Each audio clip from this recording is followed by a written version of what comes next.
केंद्रीय वित्त मंत्री निर्मला सीतारमण ने केंद्रीय बजट पेश किया और मोदी सरकार के दूसरे कार्यकाल का ये 5वां बजट पेश किया गया। बजट पेश होने के बाद प्रदेश में राजनीति फिर से गर्मा गई है। आरजेडी, जेडीयू और जेएमएम ने केंद्र पर इस बजट को लेकर निशाना साधा है। वहीं बजट को लेकर बीजेपी खेमा उत्साहित नजर आ रहा है। तो केंद्रीय वित्त मंत्री निर्मला सीतारमण ने वित्तीय वर्ष 2023-24 के लिए यूनियन बजट पेश कर दिया है। ये प्रधानमंत्री नरेंद्र मोदी सरकार के दूसरे कार्यकाल का 5वां बजट है। पिछले 2 साल के आम बजट की तरह ही ये बजट भी पेपरलेस था और इस बजट में देश के आर्थिक विकास और इकोनॉमी से जुड़े विभिन्न फैसले लिए गए। साथ ही साथ मध्यम वर्ग जिस चीज का इंतजार कर रहा था उस पर भी ध्यान दिया गया। दरअसल सरकार ने टैक्स स्लैब में बदलाव किया है। साथ ही वित्त मंत्री ने कृषि, शिक्षा, हेल्थ और नौकरी पेशा लोगों के लिए भी घोषणाएं की है।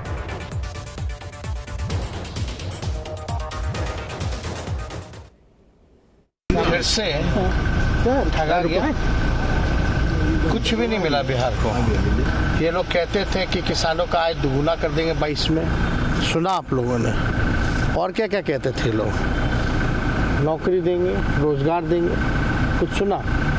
रेलवे का तो पहले पता चलता था कि भाई कितना रेल मिला, कहाँ से कहाँ खुला, कहाँ कारखाना लगा, किराया कम हुआ, बढ़ा, क्या क्या फैसिलिटी दे रहे हैं। आज किसी देश के जनता को पता चल रहा कि क्या हो रहा है रेलवे में। जो चाह रहे थे केंद्र के बजट, तो आप लोग तो मीटिंग में गए हुए हैं ना? हम लोग तो मीटिंग में जाके गए। अभी तक जो आया है उसमें बिहार के लोगों की अपेक्षा या सरकार जो चाहती है, जो बताया है, एक भी चीज उन्होंने नहीं कहा। बजट में कुछ है ही नहीं। रात में जैसे सोते हैं, सपना देखते हैं और सुबह उठिए सब साफ है।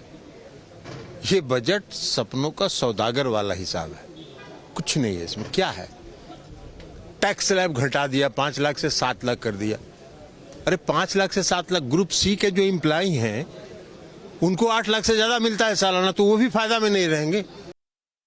मिडिल क्लास को जिस तरीके से रियायत दी गई है, इतना समावेशी ये बजट है जो हाशिए पर खड़े लोगों को मद्देनजर रखते हुए बनाया गया है। और खास तौर पर जो मिडिल क्लास का जो एक बहुत बड़ा सेक्टर है, जो भारत की अर्थव्यवस्था में एक बहुत बड़ा अपना योगदान देता है। गरीबों के लिए प्रधानमंत्री आवास योजना के तहत जो 66% की वृद्धि की गई है, जो बेघर हैं उनको घर मुहैया कराने को लेकर, MSME सेक्टर को जिस तरीके से उनकी हैंड होल्डिंग की गई है, तो मुझे लगता है तमाम चीजों को अगर आप समावेश कर देखें तो ये एक भारत की अर्थव्यवस्था को और मजबूत करने वाले बजट्स में से एक है। अगर आप बजट के प्रावधानों को देख लें, ओवरऑल पॉलिसी फ्रेमवर्क और उसकी दिशा देख लें, तो आपको लगेगा कि इंक्लूसिव डेवलपमेंट की उनको तो समझ ही नहीं है। और एक हमारे डायरेक्टिव प्रिंसिपल्स में आर्टिकल 39 मैंने कई बार उद्धृत किया है वित्त मंत्री साहिबा के समक्ष, जब भी बजट बनाए ना तो वो आर्टिकल 39 को जरूर देखें, लेकिन संविधान की ओर से आंखें मूंद करके अगर स्तुति गान वाला बजट बनाते हैं ना आप, कुछ भी हासिल नहीं होता। देखिए, चुनाव आने वाला है 2024 का। हम लोगों ने अनुमान लगाया था कि इस समय कुछ ऐसी चीज़ें रहेंगी जिससे लोग अट्रैक्ट हों, लेकिन वास्तव में गरीबों के लिए, महिलाओं के लिए, युवाओं के लिए ऐसा क्या है? टैक्स रिबेट है, ठीक है, जिनके पास नौकरियां हैं उनके लिए तो ठीक है, बट जिनके पास नौकरी नहीं है, देश में बेरोजगारी इतनी बढ़ी हुई है, उसके लिए कोई सॉलिड कुछ ऐसा दिखा नहीं अभी तक।